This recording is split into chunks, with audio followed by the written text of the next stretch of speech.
Welcome back to the channel. It's been a minute since I've made a video, but welcome back. I hope this will be an enjoyable video for you guys to listen to, or better yet, to watch, really. But just a quick update on the channel. My goal for the channel is to be able to get to 100 videos, okay? And so I will be uploading every Thursday and Fridays, 12 p.m. And then Wednesdays will be a toss-up. Okay, it will be a toss-up. You definitely get 2 videos a week, but you may get a bonus on a Wednesday. And that being said, also I have a podcast by the same name, Reason Through Time. And I think I have 167 episodes on the podcast. And the podcast is available on pretty much every platform: Spotify, iTunes, Castbox, GeoSavings, even things you never heard of. I have it on there. So whatever app you like to use and you want to check it out, definitely, I'll appreciate if you would check it out. But yeah, and again, the podcast already has 167 episodes. And there is a difference between the podcast and my channel. Because the podcast, I pretty much talk about everything. In the podcast, I become political. I talk about politics. I talk about all types of things. So if you want a little, how do I put it, a little edgier me, then go check out the podcast. But for the channel, for the YouTube channel, all I want to do is just do travel videos, book reviews, movie reviews. And for the podcast, it comes on every Mondays and Tuesdays at 6 a.m. All right? No. Every Mondays and Tuesdays by 7 a.m. Okay? And then Wednesdays also is a toss-up. So Wednesdays is a toss-up between, I may do an extra podcast episode, or I may do an extra YouTube video. So, is basically you're going to get about 5 days of content from me. And hopefully it's entertaining. Hopefully you like the things I talk about. You like my point of view. And that being said, let's get into today's review. I'm doing a review today. I fell in love with this movie. I'm trying to figure out why I fell in love with this movie. It ain't like this movie is like a classic. This movie's been out already. Matter of fact, what year did this movie come out? Because I have it here. It came out 2020. Came out in 2020. And let me tell you how much I love this movie. I bought the DVD. First of all, let me tell you how it all started. I wanted to look for a movie to watch. So I was on Prime. And I'm just scrolling. And then I see this movie. You may be wondering what that movie is. The movie is Cosmoball. This is how much I ended up loving it. I bought 2. One is still in the wrap, and then obviously the other one, I've been using it. I believe I bought this maybe a good month ago. But I don't think so. I think it was a couple weeks, maybe 3 weeks. But just to be on the safe side, about a month. Yo, dude, I've already watched this over 10 times. Like, I just fell in love with the film. I had no idea. But the funny thing is, I wasn't going to watch it. I was not going to watch this film. Because when I saw that it was the year 2020, I was like, nah, I'm not going to watch it. Because for some reason, for me, personally, movies from 2010 was still good movies there. But 2010 and on, it seems like movies is just... Except for the big Hollywood hits, like Endgame, stuff like that. But for the most part, it's just these other movies that have come out that are not like big names. They are not good. It ain't like if you go back to the 80s and 90s and the early 2000s, even non-big name films that just, it could be a TV film or whatever, they are good. They're good. So I really wasn't going to watch this. But I was like, fuck it. Let me just give it a try. And from the very beginning, I was hooked. I was fucking hooked. And let me give you a side note, because when I first watched it, I watched it when I was high. And so the next day, I remember, I was just high, and that's probably why I liked it. So I watched it again sober. still loved it. And then I just kept watching it. And then put it like this. Not only did I bought these two things, I also bought a canvas art poster of the film. It hasn't come in yet. Hopefully it does. But yeah, that's how much I love this film. And you may be saying, what's so good about the film? Maybe for you guys, you may not end up liking it, but definitely give it a shot. Definitely do. But it's just, I don't know. It's just something. First of all, let me just say this. In the film, there's a part in it that reminds me of Final Fantasy. Final Fantasy X, Final Fantasy X. Because in Final Fantasy X, they have this thing called Blitzball. Okay? In the very beginning of the game. It's called Blitzball. And it reminds me of that because basically, let me see if there's a picture here in the cover that maybe could kind of show you that. It really doesn't. I guess you can see where there's, let me see if I'm in the shot. If you can tell, this is like the stadium, that's the ball, and actually those are the opponents, right? Those are the athletes right there. But they are playing within this bubble. Kind of like Final Fantasy when they were playing Blitzball. And Blitzball was this big stadium bubble where the athletes play underwater. Okay? And so this reminds me so much of that.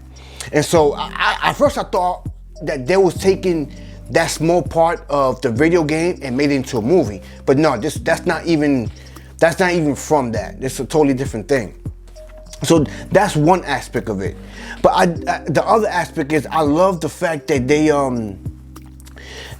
love the mix of both CGI and live action. They is able to intertwine together so perfectly.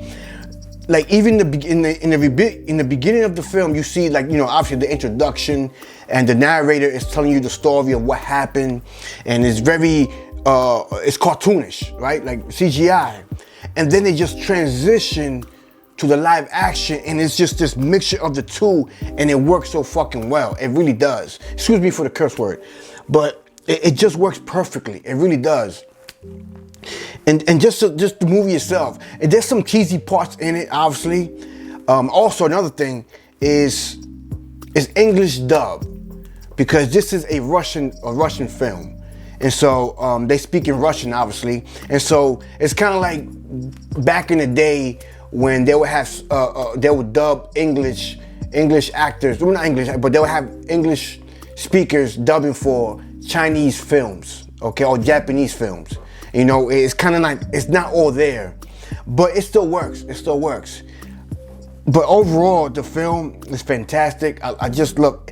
Now, I would have to say there's still parts where I even myself critique. I'm like, why did that happen? Like, but that doesn't even hurt how I feel about the film, because to me, I just love.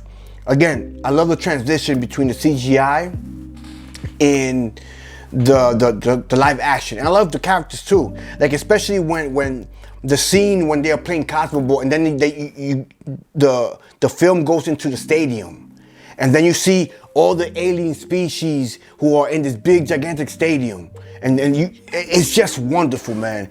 I love how they depict the different alien species. That's another one. I'm not sure if they show. You probably won't be able to see it here. But one of the athletes that they go up against, the human race goes up against, is the Amazonians. So these big, large Amazonian women, and I'm like, holy shit! I love that part, because the Amazonian women, even though they were big as fucking, like the dude was like this small, and the Amazonian woman is like this big. And I'm like, man, they still beautiful. I'm like, you know what I'm saying? Like, I was just digging the whole film. I freaking love it. But I got the synopsis here, or better yet, like the movie plot, and I will read it real quick. 2071, galactic wars has destroyed the moon and changed the climate of the Earth. New tropical forests are covering Moscow, while New York is iced all over. A huge alien ship towers over Moscow. It is the stadium where spectacular intergalactic Cosmoball competition takes place. The game combines both sport and gladiator fights. When the game is on, the whole world stops in its tracks to watch it. The players are called athletes. Only they are allowed to contest because of their powers and ability to control. Everyone adores Cosmoball except Anton. And Anton is the main protagonist of the film. Anton is a regular guy who wants to find a job to help his family. But once he reveals his powers and gets to who he wants to find the world's I'm butchering this shit. But once he reveals his powers and gets to the world's Cosmoball team, now he's the one athlete. Anton has no idea what the special role is destined for him, and that the final game will become the battle for the Earth. And that's where, I don't know if I should give too much of it, but gets a deeper level into what Cosmoball it truly is. It's not what you guys think. It's not just a game. Everybody think it is, including Anton. And I'm sorry for butchering the movie plot, but he doesn't know what Cosmoball is. He just thinks that people are just obsessed with a game, and rightfully so. But he doesn't understand what's really behind Cosmoball and what it really is all about. Only until because for you to play in Cosmoball, you gotta have certain powers or certain abilities, and that is teleportation. And so far, in Cosmoball, the human race has been playing with a player down. So you're supposed to have 4 players. So every team has 4 players, and the human race has only 3. So they're always playing. Every time they play, they're gonna end up pretty much lose because they're playing with a person down. Now, obviously, they still are able to, grind out and win from time to time, but for the most part, they're missing that one guy, and obviously, Anton becomes that guy. And then that's where he starts to realize, oh shit, what this is all about. But that being said, because I don't really want to give too much of this film, and I still don't know why I love it so much. I still don't know why. Like, I will come home from work and I will just pop this in. Like, I just fell in love with it. It's just something about it that I just freaking love. But I recommend the film. There's some cheesy parts in it, and maybe you may not like the English dub because it's never gonna be perfect. They speak in Russian, so the lips it's not gonna synchronize well with how English speakers are. But that's very minor to the whole film, and definitely not pick it up, because right now it's free on Prime. So if you have Prime, you could definitely watch it. Definitely give this a try. Maybe you may be another person that falls in love with it too. I don't know, but I definitely enjoyed it. It's a great film, and yeah, I leave it here. I leave it with short and sweet, not too long of a video. And again, the channel, I will be posting Thursdays, Fridays, 12 p.m. Wednesdays will be a bonus. There's always a toss-up. And then again, check out my podcast by the same name, Reason Through Time. I already have 167, right? 167, I believe, episodes already uploaded to the podcast. So definitely check it out. And then again, that podcast is edgier because I talk about all types of things. Thank you for watching the video. I definitely appreciate it. Thank you. Peace.